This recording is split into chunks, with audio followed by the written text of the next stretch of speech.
You go to lift the grocery bag out of the car. It's not that heavy. You know it's not that heavy, but your arm hesitates. Your back feels tentative. You get it inside, and there's this quiet, private moment of frustration. You chalk it up to a long day, to getting older. You file it away with the other little losses, needing a hand to get out of the low chair. That jar lid that just won't budge. You tell yourself this is normal. This is just what happens.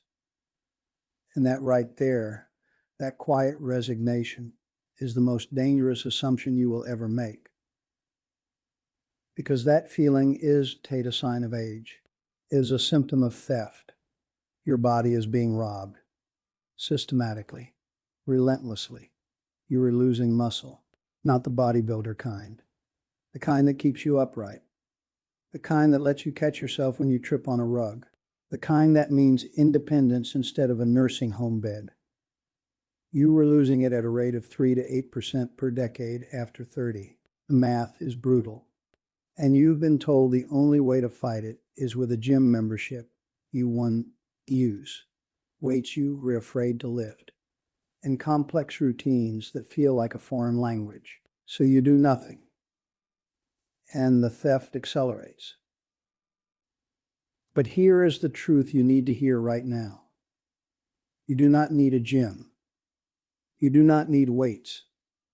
You need a map of your own body, and a single brutal principle. By the time we're done here, you will have both. You will know a simple, no equipment exercise for every major muscle group that is failing you. And you will know the exact non-negotiable rule for making them stronger starting today in the space between your couch and your kitchen counter. This is about working out. This is about declaring war on a future where you can stand up without help. Let's start with the foundation, your legs, your backside, the engines. When your legs go, everything goes. The quadriceps on the front of your thighs and the gluteal muscles in your backside are the primary engines for standing, walking, and climbing stairs. Their strength is the single biggest predictor of whether you fall or not after 60. Forget balance exercises for a second. If you don't have the strength to correct a stumble, you're going down. The exercise is criminally simple. The sit to stand from a chair. You've done it 10,000 times. Now you are going to do it with intention. Sit toward the front of a sturdy chair. Feet flat under your knees. Now, without using your hands if you can, drive through your heels and stand up. Slow and controlled. Don't let your knees cave in toward each other. Then lower yourself back down with the same control. Not just drop. That's it. That's the foundation. The progression is where the magic happens. That's how you fight the theft. Start with your hands on your thighs if you need to. Then progress to arms crossed over your chest. Then find a lower chair. And slow the tempo down. Take 3 full seconds to lower yourself. That's progressive overload without a single weight.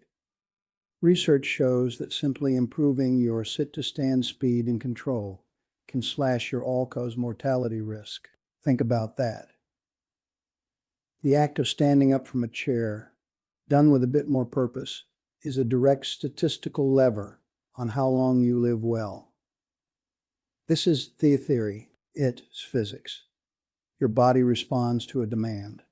Right now, the demand of daily life is stealing from you. We re-changing the demand. Now we build the pillar, your core. This has nothing to do with vanity. Forget six-pack abs.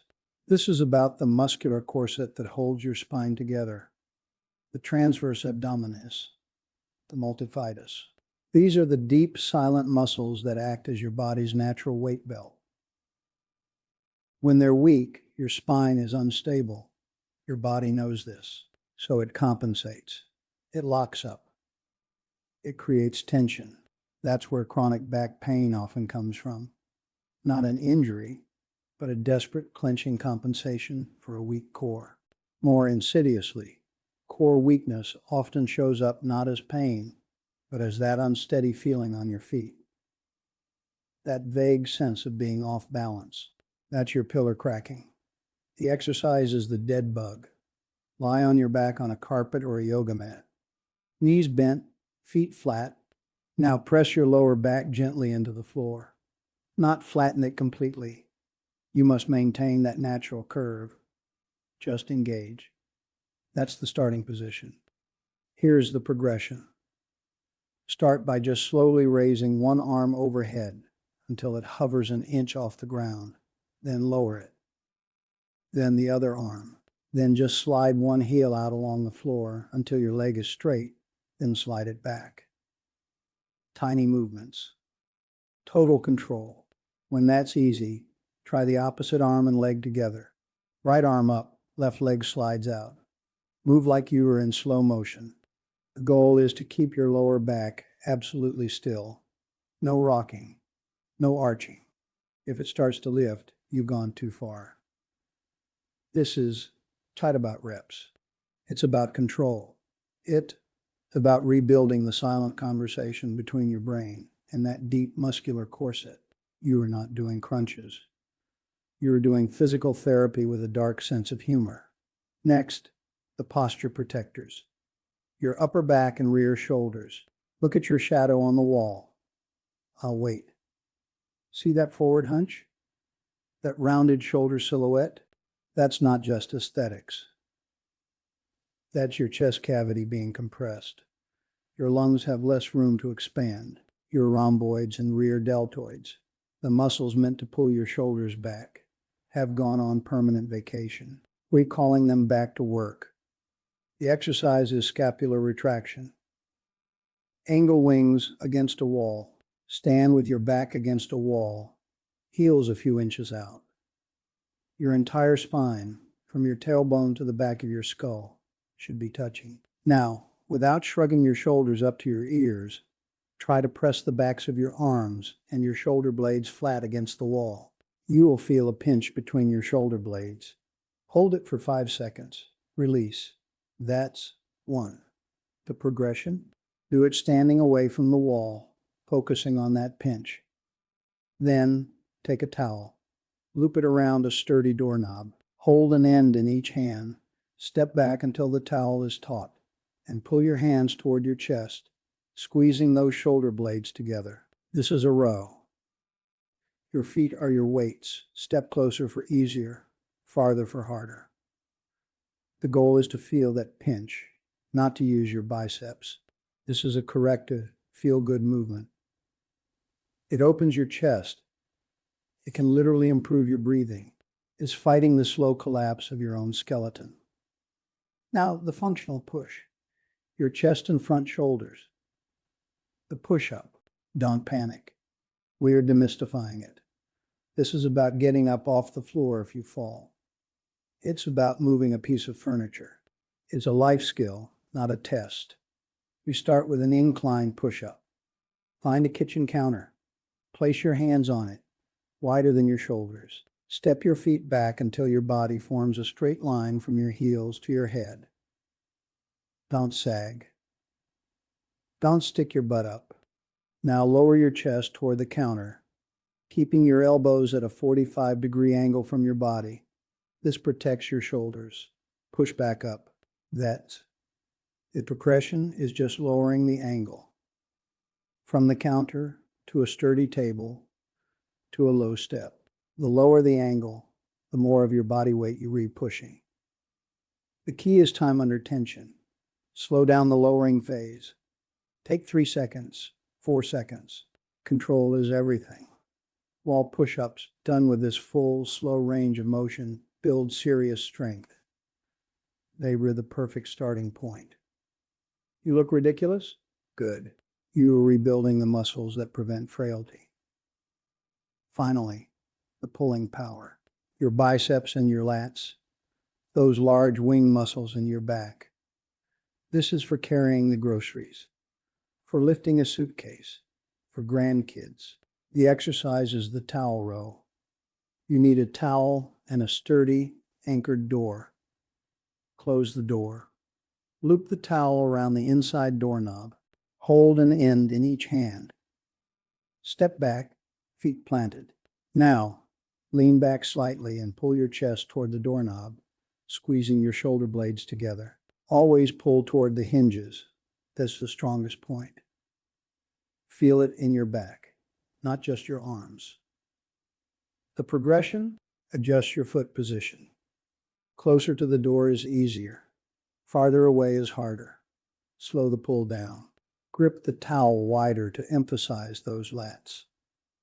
Strong lats are a secret weapon. They stabilize your entire shoulder girdle. They prevent rotator cuff issues. This is pulling power without a pull-up bar. You now have a map.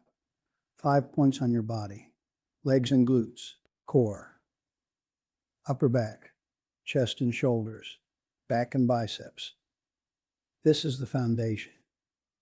But a map is useless without knowing how to navigate. Now for the master key, the principle that turns these movements from a temporary fix into a permanent defense: progressive overload. It sounds complicated. It's not. It's just a rule. Your body only gets stronger if the demand on it gradually increases. If the demand stays the same, you plateau.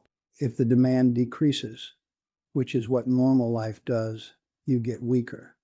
The theft continues. So we have to increase the demand. But you don't need weights. You have 4 levers: tempo, range of motion, volume, density. Tempo means slowing down. Take your sit to stand. If it's easy, take 4 full seconds to lower yourself down. That's time under tension. That's a harder demand. Range of motion means going deeper. In your incline push-up, can you lower your chest an inch closer to the counter?